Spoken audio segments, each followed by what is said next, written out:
स्वास्थ्य मुसीबत के बीच सरकार ने संसद का मानसून सत्र बुलाया और धड़ाधड़ बिलों को पास कराने में जुट गई।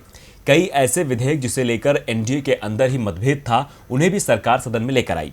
मोदी सरकार न सहयोगियों की सुन रही है और न ही विपक्ष की। राज्यसभा में सरकार अभी भी बहुमत में नहीं है, लेकिन 2 महीने बाद एनडीए राज्यसभा में भी बहुमत हासिल कर लेगा। ऐसा हम क्यों कह रहे हैं, इस रिपोर्ट में देखिए। राज्यसभा में अभी भी एनडीए के पास बहुमत नहीं है। 245 सदस्यीय राज्यसभा में बहुमत के लिए जरूरी हैं 123 सीटें, लेकिन फिलहाल एनडीए के पास 117 सीटें हैं, यानी बहुमत से 6 कम। इनमें से 87 सीटें अकेली बीजेपी के पास है। 6 सीटों की भरपाई के लिए हर बार बीजेपी को बीजू जनता दल, वाईएसआरसीपी और टीआरएस से मदद मांगनी पड़ती है, लेकिन ये जरूरत जल्दी ही खत्म होने वाली है, क्योंकि एनडीए नवंबर में बहुमत में आ जाएगा। नवंबर में उत्तर प्रदेश में राज्यसभा की 10 सीटों पर चुनाव होने हैं। इन 10 सीटों के लिए होने वाले चुनाव में पलड़ा बीजेपी का ही भारी रहेगा। 10 में 8 सीटों पर बीजेपी आसानी से सीधी जीत दर्ज कर लेगी। पार्टी की नजर 9वीं सीट पर भी है। एक सीट सपा के खाते में जाना तय है।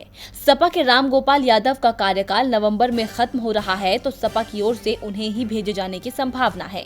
अब अगर मौजूदा समय की बात करें तो यूपी विधानसभा में अभी 395 विधायक हैं और 8 सीटें खाली हैं। यूपी विधानसभा की मौजूदा स्थिति के आधार पर नवंबर में होने वाले चुनाव में जीत के लिए हर सदस्य को करीब 36 वोट चाहिए। अगर यूपी विधानसभा में सत्ताधारी बीजेपी की मौजूदा ताकत को देखें तो उसके पास अपने 305 विधायक हैं। ऐसे में इस संख्या बल के दम पर बीजेपी नवंबर में 10 में से 8 सदस्यों को चुनकर उच्च सदन में आसानी से भेज सकती है। 8 सीटें जीतने के बाद बीजेपी के पास 17 वोट अतिरिक्त बचेंगे।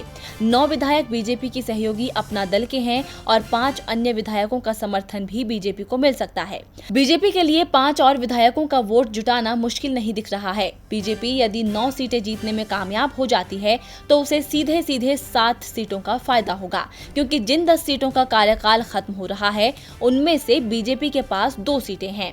ऐसे में राज्यसभा में बीजेपी की सीटें बढ़कर 94 और एनडीए की 124 हो जाएंगी, जो बहुमत से ज्यादा होगी।